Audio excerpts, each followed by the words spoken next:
Welcome back, YouTube, to another Manager of the Month video here with me, Lee from FPL Family. And I'm joined today by Nathan Jobling, our January Manager of the Month, who happens to have also had a very, very good season. Not just January, a very, very good season. So Nathan, welcome to the channel. Tell the guys a bit about yourself. And most importantly, tell us where you are in overall rank right now. Yeah, I'm a Sunderland supporter, unfortunately. My dad was born up there, so I was unfortunately inherited that. But it's been good, but also been horrendously bad. But, you know, I'm 20th in the world at the moment, so it's incredible. Very happy. Incredible stuff. So January's been good for you, but also the rest of the season. I mean, to be 20th right now, I don't think I've ever been up there. I was thinking about when my highest rank ever has been. And I've had a 3-figure one before. So I finished one season at about 1,700 and I was sort of flirting in and out of the top 1K. But to be 20th is absolutely incredible, mate. So what's the secret? What have you done this season that's been different? Well, I mean, I just got into single figures on live FPL briefly last weekend, one of the weekends when... I remember you said that in the Slack. Yeah, you're up into like 9th or something. Yeah, I think it was when Antonio got an assist, Soucek got a couple of goals, Rafinha scored, Cancelo got that goal with VAR. So like early on in that game week, very quickly, I suddenly shot up, but obviously it's just live FPL, so I was just ended up on 13th, I think, something like that week. But as for the secret, I mean, I tried to get the balance right between being aggressive, also taking in consideration like coverage, like being scared of ownership, stuff like that. Like, I don't want to do that for everybody because I still have my own instinct between what players I want and things like that. So I don't panic too much. I don't think, oh, this is too template, I need to be different. Just try and get the balance right, really, between all those things and not changing my plan when I need to change it, but also sticking to what I originally thought. Because a number of times I've done it in the past where I've been very casual with the FPL and I just think, oh, I was going to do that, but now I'm going to do this. And then what I was going to do would have worked out so much better for me. So yeah, just trying to balance all these things. Well, there's a lot. I think there's a lot of that knocking about this year. I've had a bit of it sometimes. This kind of fear of missing out on highly owned players, and one that comes to mind is the Timo Werner coming into game week 1 and very, very highly owned. The assumption was he was going to come out the German league, hit the ground running. He's got all the right attributes to be a Premier League player, which by the way I still agree with. I still think there's a player in there with Timo Werner. I still think he's going to be a good player and an option for us at some stage this season in FPL under the new management at Chelsea.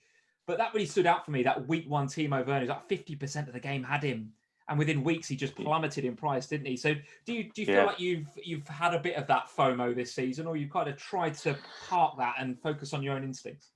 Yeah. I mean, Werner, it was like, for me, it was never a question. Like, I was never going to have somebody new to the Premier League, no matter what. If he'd have scored 50 goals in the Bundesliga, I'd have been like, no, I'm going to wait and see. He was never anyone like Havertz, anyone like that was somebody I would just stay clear of and wait and see, because you've got your proven players, you've got your Kanes, your Vardys, your De Bruynes, and obviously say proven Fernandes, but from that brief half of the season last season. So you get your nailed on people first and then see what happens elsewhere. And obviously a lot of the early weeks were very unpredictable anyway. You're having 7-2s, Villa, Liverpool, things like that. So it was difficult, but no, I stick to my gut with certain things, definitely. Yeah, and I liked your comment there about getting different viewpoints from different content creators. So much content out there in the FPL community. We know that. We know on Twitter and, of course, here on YouTube as well. And what I like about it is that most content creators have their own style. You know, they have their own kind of strategy, their own approach to FPL. And it sounds like you've taken a kind of a bit of each of those approaches and tried to find a balance across them. So there's not really one right approach. It's just a case of trying to find what works for you in a blended way. That's right. Yeah, because you think about where people try and balance eye test and stats, form, fixtures, all these different things. And a lot of people like to say that I'm always going to follow the fixtures, or I'm always going to follow the people on form. Kane and Son were massively on form, but as soon as they had that fixture swing with the Tottenham and Man City, I was like, okay, this is a time that I could be aggressive. Yeah. I'm getting them out. And I just had enough money for, I think it was Rodriguez, Kane and Son to like Fernandes, KDB and Vardy. And when you actually, I can't remember what they are, but when you actually go back, they scored way better than Kane and Son did. I think Rodriguez James got injured. So yeah, getting all these different balances right between eye tests and different things like that, because you think about people trying to chase points as well. Can happen. I think, yeah, it can happen. Yeah, I was listening to Karam today, I think it was, on the Scoutcast, and he swapped Wan-Bissaka for Cancelo after Cancelo had already scored his points. And then obviously, what Wan-Bissaka's done since. Yeah. But I got Cancelo just before that haul because the stats were there. It's like last season when Antonio's stats were there. He was top of all the shots in the box, XGI, everything. And then suddenly he got 4 goals against Newcastle, I think, somebody like that. Yeah. So I've tried to do that, like waited until the stats are there, then wait for the explosive points. And obviously sometimes you miss out on that, a bit like Maddison at the moment that I haven't got, the stats are there, and then now he's doing well, but you can't fit everyone in your team, unfortunately.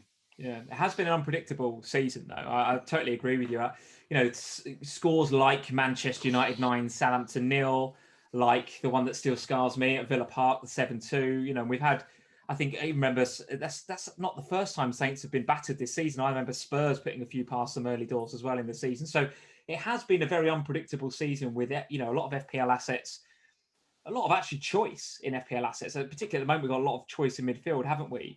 How do you feel about the whole kind of money in the bank situation? That's a situation that a lot of FPL managers are finding themselves in right now. Is since the De Bruyne injury, in particular, a few weeks ago. I mean, I'm sitting here personally, I'm looking at my team now. I've got about 7.5 million in the bank. I know Sam's got quite a bit of money in the bank too. How do you feel about that? Should you be always playing a few premiums, have the money on the table, if that's the right phrase? Or are you kind of cool with having the money on the bank and just waiting for the right player to come along? No, I'm happy with having the money in the bank. I think mine's about 8.1 mil, I think. I think it's like 107 mil overall. So I've built up a decent amount of squad value. But, as I was saying to you before, that I was considering perhaps Salah back to Rafinha because I just had him and got rid of him. And I kind of want him back now with the doubles. So it's like, it would leave 15 million in the bank. But do I think Rafinha will score more points than Salah over the next couple of game weeks? I think he might. Quite possibly, yeah. And so then he walks into a double game week. So and he's 2% owned, right? So yeah. So you've got a bit of a differential upside there that you can catch hold of. But no, it doesn't bother me at all. It's just about players who you think will score the most points. For some reason, we've got players at 5 mil plus, between 5 and 6, your Součeks, Rafinhas, and people that are. They should be valued at 8+ mil, shouldn't they, really, at the moment? Yeah. Well, there we go, guys. There's top FPL punditry there. Buy players that get points. It's a simple game. No doubt about it. It's easy. It's easy. It should be. Yeah, it should be easy. Tell me about your season so far, then, and kind of key players, Nathan, that have done the business for you over the course of this season. Any players that stand out in particular outside of the Součeks and the Gundogan's more recently? Anybody that you've really brought in and has done a great job for you? I was going to say Souček before you said that. Not benching Souček so much. I mean, I started off quite well. I think game week 2 or 3, I had a really poor 30-odd points or something like that. Game week 5 is when I pressed the wildcard button for the first one. I got caught by Mourinho's mind games with Son being injured and he wasn't. We've all been there. I had Kane, so I had a bit of coverage there, but straight away, wildcard got him in, got Grealish in, different people. Had a really good wildcard week. That really boosted me straight up to the rankings. I mean, I started with a pretty rigid plan with the whole Aubameyang after 2 game weeks, going to KDB when he then cracks on. And that worked out quite well. Aubameyang just really didn't do it for me, but then KDB didn't get started going either, so... but there was a couple of key game weeks. I think, was it game 14, 15? I can't remember which one it is, when Leicester won away at Spurs. Because I jumped off the Kane and Son bandwagon when they had that fixture change with Man City. So I was quite aggressive with that. And that worked out quite well for me. There's 1 or 2 weeks it made me pay. But generally, the players I brought in paid off. So... there was that week where Vardy got me a couple of 12 points, a couple of goals, something like that. Yeah, nice. And of course, Kane and Son both blanked. So that really propelled me up. And then obviously this month's gone quite well with the wild card and the double game week. Yeah, sorry, nice one. the free hit and the double game week. Yeah, and we've got a couple of double game weeks coming up now, haven't we? Just announced in the last day or two. We've got eyes on Burnley now, and Southampton and Leicester and Everton, all these guys coming up with double game weeks. And that's only in the next 2 or 3 weeks. We've then got more double game weeks coming, we think, in 26 and 29, etc. So there's still a roller coaster to go through between now and the end of the season. But I'd like to know what your strategy is for the upcoming game weeks. So sort of 20, what are we looking at now? 24 and 5, right? Yeah. What are you thinking? Who have you got your eye on? I'm rolling my transfer this week, which is 23, because I've got too many players I want to play already in my team, never mind ones that I want to bring in. So I'm benching Calvert-Lewin and people like that. I'm benching Calvert-Lewin this week. That feels really wrong for me. It honestly does. I brought him in a couple of weeks ago, and yeah, I feel like I should be playing him, but I'm looking at the rest of my team. I'm quite happy with it. Yeah, I mean, it was always a 2-week punt for me anyway. And then obviously with the double, I'll keep him for that. But I mean, it's Man City. But there we go. You never know, you might nick one. But as for the strategy, I mean, I changed my strategy from 18 and 19. I backed out of doing the bench boost because I think my bench was literally 2 Southampton, 2 Leeds. Yeah, on my bench. So I was like, there's no point. I'll just ride it. So it was always sort of wild card, maybe 25 into 26 bench boost. But it's very hard to know because I think depending on how the FA Cup goes, I could have a pretty decent bench boost side without using the wild card, maybe a -4, -8 over the next 2 hits over the next couple of weeks.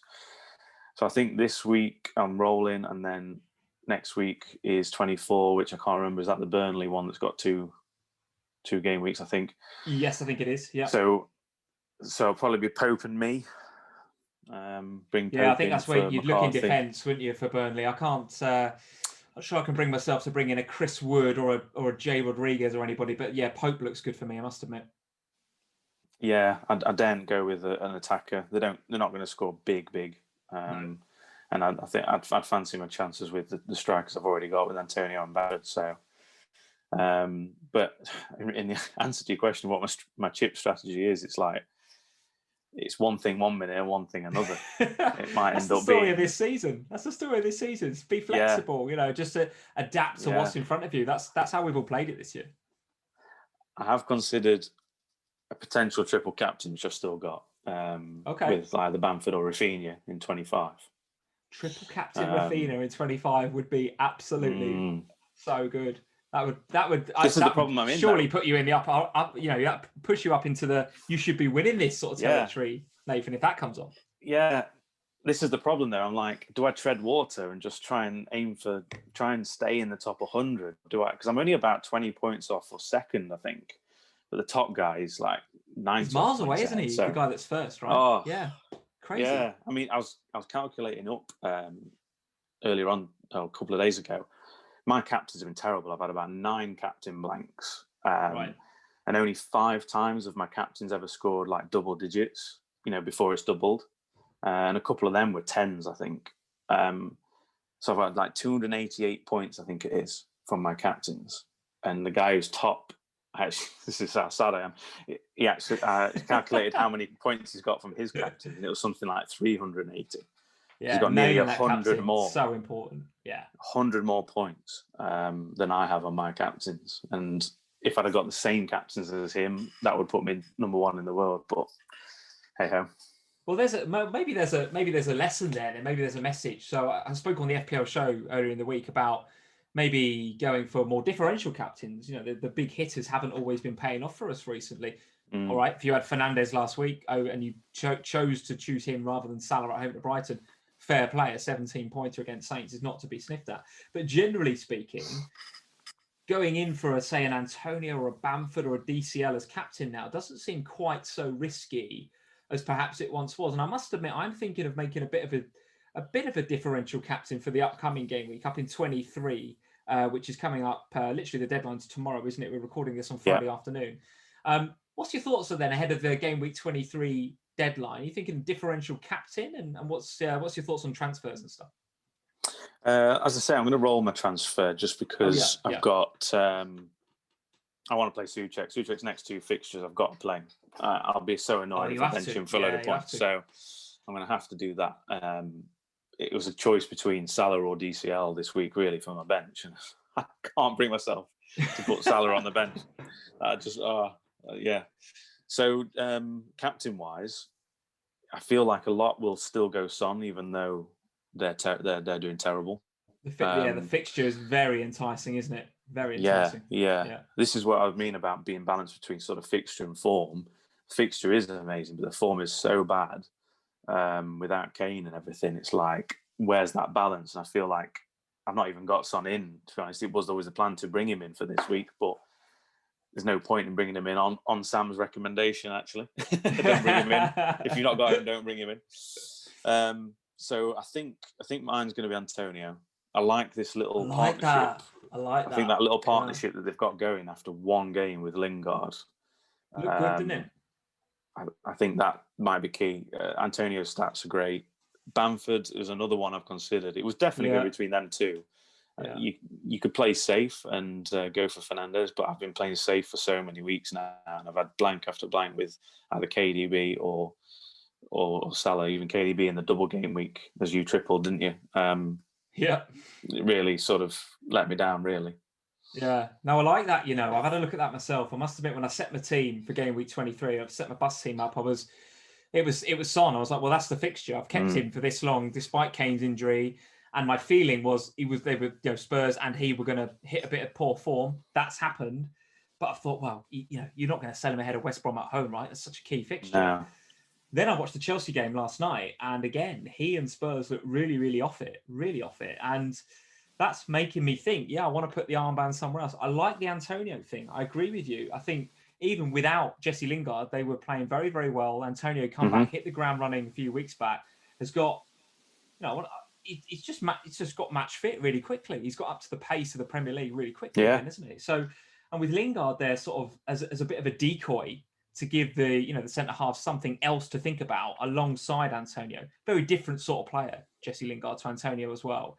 Tricky, not as powerful, but probably a little bit quicker, probably a bit more technical maybe than Antonio, although I might be doing Antonio a bit of a disservice there. But either way, those two are going to be a handful, particularly against the Fulham side, who I think have had one win at home all season. And that was against West Brom in game week 4 or 5, something like that, quite early doors. And since then, haven't won at Craven Cottage. So their record at home is pretty bad. And I think their stats were from the headed goals was sort of second to Crystal Palace as well, which is why I'm playing Souček as well. Nice. Something I think it was something that I listened to earlier on today. So it was between him and Bamford, really, because obviously Bamford was playing Crystal Palace, I think, aren't they? And they are the worst for headed goals from set pieces and things. So one or the other, it could be either one could outscore the other, I think. But I still think both will get better than Son. I think so. Definitely don't bench Souček. That is something that if Sam were here, she would absolutely advocate for. She's benched him the last 3 times he's hauled. So she's seething about Souček. Listen, we'll end up by, whenever I do these videos with any of the manager of the months, I like to get a prediction for you. Top 4. I think bottom 3 looks pretty nailed on, although you can tell me if you think it's anybody other than the current bottom 3. But top 4 is still pretty much up for grabs. I would say maybe maybe first place is looking decidedly decided, isn't it? But second, third, and fourth still up for grabs, I would suggest. So go on then, give us your top 4 prediction. Top 4, City is going to win it now. I can't bring myself to say that West Ham will sneak it ahead of Liverpool, but you never know. I think it'll be almost as it is right now. Okay. I know that's just sounds like a bit of a cop-out of trying to make a prediction, but I think Leicester will keep chipping away at some good results. Outside chance of Chelsea, because I think they've shut up shop. They're not leaking goals anymore. They could somehow sneak in. I think the 4th spot is going to be the one that's open. I think that's the one that people can try and aim for. But I think the top 3 is as it is. I think Man City will win, and then the next 2 will stay in the top 4. Is my prediction. As for the bottom 3, I think that's pretty nailed on already. Newcastle could have got dragged in it, but I think that's more wishful thinking being a Sunderland fan. Yeah, I think you're probably right. Newcastle actually found a bit of form recently. Sheffield United actually have found a bit of form, a little bit That of would be form recently, awesome, but wouldn't it? yeah, I would like them to stay up because I think their overlapping centre backs from last season is kind of iconic. Plus, the whole Lundstrom thing from last season was pretty iconic. But Yeah. I think they're too far behind. I think they're too far behind in terms of the top four. Yeah, I think City look pretty good, and I think if Liverpool lose to City at the weekend, I think that's it done. I don't think we can win the league then, and I think City will win it. I think United will be up there. Yep. I think Leicester probably will be up there, and then I think you're right. I think it's City. I think United are in there, and then third and fourth will be quite hotly contested. Yeah. I think Leicester, Liverpool, Chelsea. I think you're right will be in the mix. I can't believe that suddenly Spurs are going to fall off this cliff, even with Harry Kane not there for a bit. He'll come back. I think they'll be back in the reckoning. And Villa, likes of Villa having a good season. Don't forget Villa got 2 games in hand over most sides, which if they won that, looking at the table now, if they had another 6 points, they'd be on 38, which would make them, level then with West Ham. So if West Ham are in the conversation, I guess we have to put Villa in there as well. So all to play for. All to play for. No doubt about it. It depends on injuries as well, perhaps.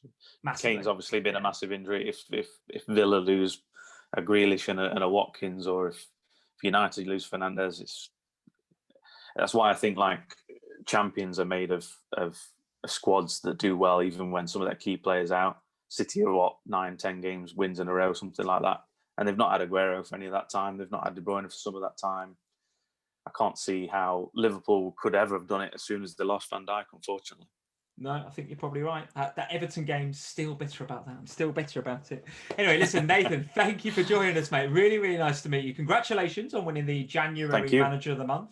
If any of you guys think you want to take on Nathan, if you think you can win the monthly Manager of the Month, our competition that we run every single month for our Patreon supporters, have a look in the links below, patreon.com/FPL Family. Doesn't matter whether you're having a great season like Nathan, even if you have not a great season, we reset the scores every month. So everyone starts at 0. I tally up all the scores throughout the course of the month.